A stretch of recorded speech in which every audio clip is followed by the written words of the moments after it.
नमस्कार दोस्तों, NGO eco mart में आप सबका स्वागत है। एक शानदार एनजीओ के लिए एक शानदार टेंडर हम लोग लेकर आए हैं जिसको देखकर आप बहुत ही खुश हो जाएंगे।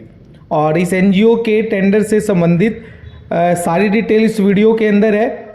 आपसे हमारी रिक्वेस्ट है, वीडियो को अंत तक देखें, तभी आप समझ पाएंगे कि आप इस टेंडर के लिए एलिजिबल हैं या नहीं है। ठीक है दोस्तों, सबसे पहले बात करें। सबसे पहले आपकी स्क्रीन पर मिनिस्ट्री का एक नोटिफिकेशन दिखाई दे रहा है। टेंडर किसका है? Ministry of information and broadcasting का। कौन सी सेल का है? CRS सेल का है।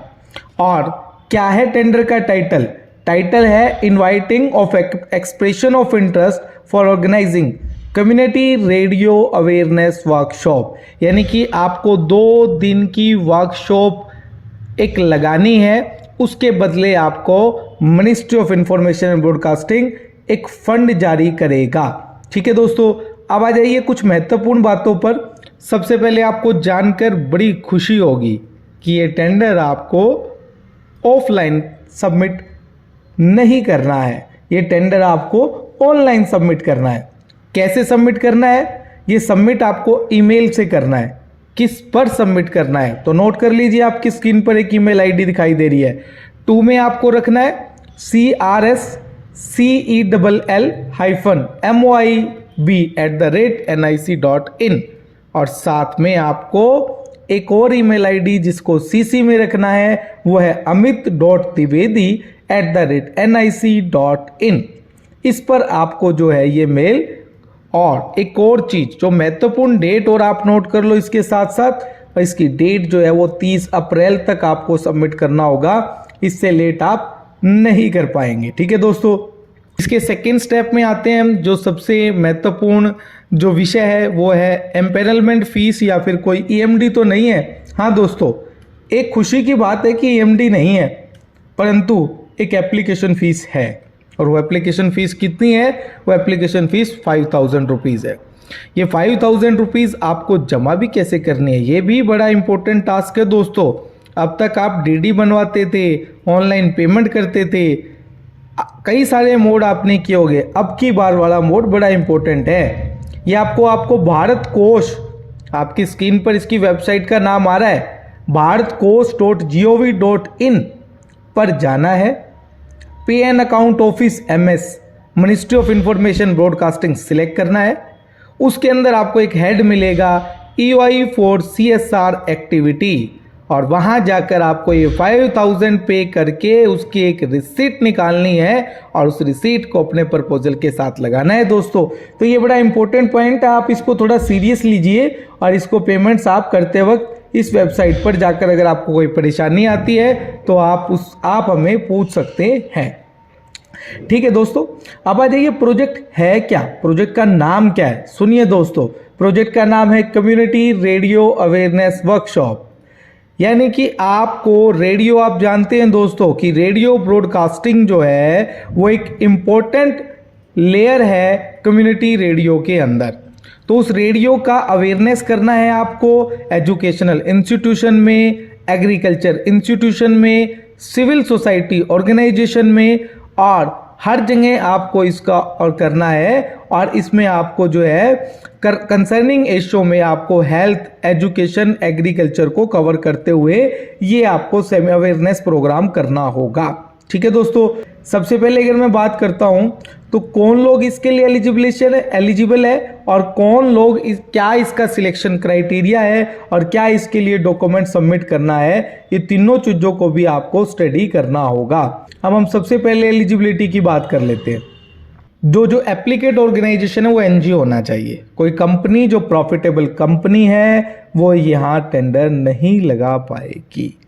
NGO कौन है? NGO वो ट्रस्ट है जो इंडियन ट्रस्ट एक्ट के अंदर रजिस्टर्ड है। NGO एक सोसाइटी है जो सोसाइटी रजिस्ट्रेशन एक्ट 1860 के अंदर रजिस्टर्ड है।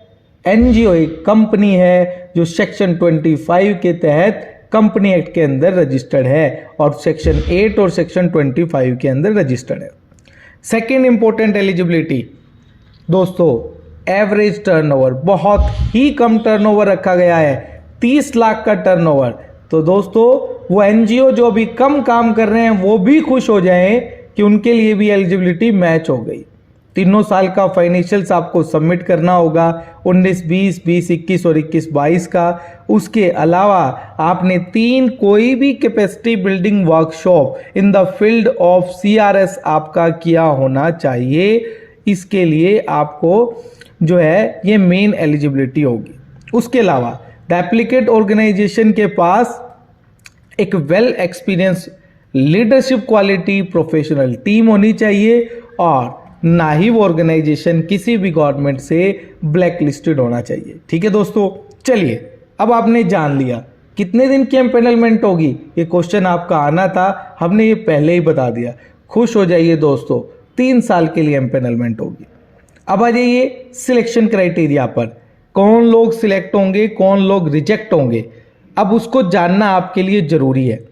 अब देखिए इस स्क्रीन पर आपको दिखाई दे रहा है सिलेक्शन क्राइटेरिया का एक टेबल।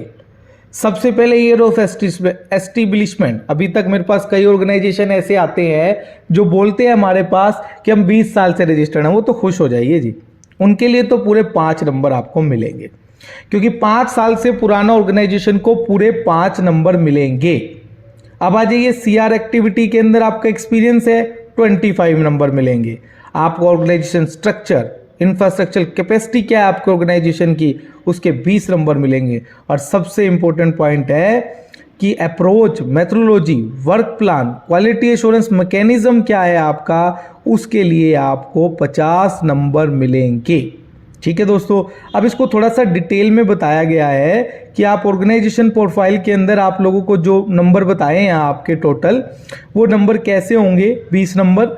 और तो उसको जाने तो 10 नंबर आपके टीम लीडर के होंगे, अगर टीम लीडर 10 साल से ज़्यादा पुराना है तो पूरे 10 नंबर मिलेंगे। उसके अलावा टीम के कॉम्पोजिशन टीम लीडर का भी आपको बताना होगा। अप्रोच मेथोडोलॉजी के 50 नंबर को, extent of understanding scope of work को आपने कितना समझा, approach methodology and work plan आपका क्या है, और मॉनिटरिंग और इवैल्यूएशन मैकेनिज्म 10 नंबर का। देखिए दोस्तों, इसमें सबसे इंपॉर्टेंट पॉइंट 50 नंबर का आपका अप्रोच मेथोडोलॉजी और वर्क प्लान है। तो आप इसके स्कोप ऑफ वर्क को ध्यान से पढ़ें और ध्यान से पढ़कर अपना extent of understanding of scope of work अपने हाथ से लिखें, आपकी अप्रोच और मेथोडोलॉजी पर काम करें, आपका वर्क प्लान बताएं और आप कैसे इसको मॉनिटर करेंगे, कैसे इसको आप जो है इसकी आउटकम जो इस टेंडर में बताई गई है वो कैसे आएंगी, तो वो भी सब आपको बताना होगा। ठीक है दोस्तों, अब आ जाइए कि 4 डॉक्यूमेंट्स पहले ही पेज पर बताए गए थे।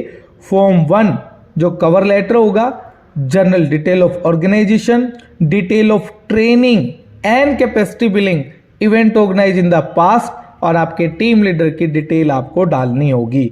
ठीक है दोस्तों, तो हो जाइए तैयार। आपकी स्क्रीन पर आ रहा है फॉर्मेट फॉर्म 1 कवरिंग लेटर। आपको अपनी लेटर हेड पे डालना है, अपनी कुछ बेसिक डिटेल्स है, लेटर हेड पर साइन स्टैंप आप इसको कर देने। ठीक है, उसके अलावा एक ऑथराइज सिग्नेटरी का एक सर्टिफिकेट आपको देना है, वो भी आप अपनी लेटर हेड पर दे सकते हैं। General detail of organisation, name of organisation, registration detail, turnover, registered address, relevant information, mandatory supporting documents के अंदर देखिए certificate of registration, copy of work order, approach, paper not exceeding 2 page indicating how the event will be organised, making it dynamic and innovative, MOA, annual report, audit balance sheet, organisation structure with team, ये आपको submit करना होगा। अब आ जाइए number 3 के अंदर, जो काम आपने किया है अब तक, जो आपका एक्सपीरियंस है ट्रेनिंग के अंदर और कैपेसिटी बिल्डिंग के अंदर, जो स्किल डेवलपमेंट में आपने काम किया है, जो मोबिलाइजेशन में आपने अब तक काम किया है, आपने कोई करियर काउंसलिंग में काम किया है, आपने उसके अलावा कोई कम्युनिटी रेडियो में कोई काम किया है, अवेयरनेस के कोई वो सब लिख दीजिए, कुछ भी मत छोड़िए दोस्तों। तभी आपका एक प्रपोजल बहुत मजबूत होता है जब आप अपने काम को अच्छे से बता पाते हैं। अपने काम को अच्छे से बताएं, सिलसिलेवार बताएं और पूरा डिटेल बताएं, और साथ में उनके वर्क ऑर्डर और क्लोजर लेटर लगाना मत भूले। जिनके पास वर्क ऑर्डर है पर क्लोजर लेटर नहीं है, वो एक साफ सुथरी बढ़िया डिक्लेरेशन टाइप कीजिए और उसके अंदर बताइए कि हमने क्या किया है, कैसे किया है, कितने पैसा मिला है, क्या उसकी आउटकम आई है, सब उस डिक्लेरेशन के अंदर लिखिए, तभी आपके प्रपोजल के अंदर जान आएगी। उसके बाद आ जाइए आपके टीम लीडर, जो बड़ा इंपॉर्टेंट रोल निभाएगा। तो आपके जो सीनियर मैनेजमेंट का सबसे मजबूत प्रोफाइल है वो यहां उठाकर खड़ा कर दीजिए। उसका सीवी तो लगाइए, पर जो फॉर्म 4 दिया गया है वो डिटेल जरूर भरे। Name of the team leader, date of birth, nationality, education qualification, membership of profession association और एम्प्लॉयमेंट रिकॉर्ड जरूर भरे और उससे सिग्नेचर कराएं। तो ये था। उसके अलावा जो स्टाफिंग एक्सपीरियंस है उसके लिए भी फॉर्म 5 दिया गया है। इस सारे टेंडर को भरें और सबमिट कर दें एक पीडीएफ बनाकर। पर आपने ये तो जाना ही नहीं कि आपको मिलेगा क्या। तो आज हम बताना चाहते हैं आपको कि इस अवेयरनेस प्रोग्राम का फंड कितना मिलेगा। ये देखिए दोस्तों, हम भी थोड़े समझदार हो गए हैं कि जो इम्पोर्टेंट वाली बात है वो हम लास्ट में बताने जा रहे हैं, ताकि आप हमारी वीडियो को पूरा देखें और हमारे माननीय श्रीमान बलराज जी से ये क्वेश्चन मत करें कि सर इस टेंडर में क्या है, हमें बताएं। तो हमारी आपसे अनुरोध है, रिक्वेस्ट है कि आप वीडियो को कंप्लीट देखा करें। आपको जब भी लगे कि हमारी वीडियो के अंदर जानकारी अच्छी नहीं है, आप हमें कमेंट कर कर बताएं। अगली बार हम कोशिश करेंगे उस अधूरी जानकारी को पूरी दें, पर आप वीडियो को पूरा देखें और इस सब्सक्राइब के बटन को भी क्लिक कर दें। ये हमारे लिए आपका रिवार्ड है, आपके कमेंट्स। आप अच्छी वीडियो देख लेते हैं, पर एक सुंदर सा अगर कमेंट लिखे कि हमने अच्छी वीडियो बनाई है, तो इससे हमारा भी हौसला बढ़ता है। तो चलिए एनेक्चर 1 में आ जाते हैं। क्या मिलेगा, कितने दिन का प्रोग्राम है? 2 दिन की वर्कशॉप है। कितने प्रोस्पेक्टिव पार्टिसिपेंट आपको शामिल करने हैं? 40। और ये एक फिजिकल मोड में होगा। क्या मिलेगा आपको, उसमें आपकी स्क्रीन पर दिखाई दे रहा है। ट्रेवल में देखिए, 40 पार्टिसिपेंट को ट्रेवल में 5500 रुपीज़ के हिसाब से आपको 2,20,000 रुपये का बजट रखा गया है। अगर वो एयर फेयर है तो फिर 6 यूनिट में 20,000 रुपये के हिसाब से 1,20,000 रुपये रखा गया है। लोकल ट्रेवल में 6 लोगों को 3,000 रुपये के हिसाब से 18,000, और अगर वो बस हायर करते हैं तो 10,000 की एक विजिट होगी जिसमें 10,000 होगा। एकोमोडेशन की अगर मैं बात करूं तो 50 पार्टिसिपेंट्स को जो है एक रूम में 2 पर्सन के लिए इंक्लूडिंग ब्रेकफास्ट और डिनर, तो 7,000 पर डे पर रूम। 50 पार्टिसिपेंट में 3.5 लाख रुपए। 4 रिसोर्सेज के लिए 14 कैंडिडेट के 6,000 की हिसाब से 84। लंच का मिलेगा आपको जो है 2 डेज के लिए 1,000 पर्सन पर डे, 100 पर्सन तक आपको, maximum up to 2 lakh. Other charges में आपको कॉन्फ्रेंस फैसिलिटी का 1 लाख रुपए मिल जाएगा। बैनर वगैरह के लिए 50,000 मिल जाएगा। Professional charges for 2 assistant project for 1 month 30,000। Miscellaneous expenditure 25,000। Total 1 to 6 13,37,000 रुपए। एडमिनिस्ट्रेटिव चार्जेज जो आपका हिस्सा होगा वो उसका 10% होगा। तो टोटल जो होगा आपका ग्रैंड टोटल होगा वो 17,35,426 रुपए आपको मिलेगा 2 दिन की वर्कशॉप के लिए। तो क्या बेहतरीन टेंडर हम आपके लिए लेकर आए हैं। जल्दी से इसको अप्लाई कीजिए, इसके डॉक्यूमेंटेशन तैयार कीजिए, अपने प्रपोजल को मजबूत बनाए और उस बताई गई ईमेल आईडी पर सबमिट कर दे। धन्यवाद दोस्तों। एंजॉय इको मार्ट के साथ बने रहने के लिए।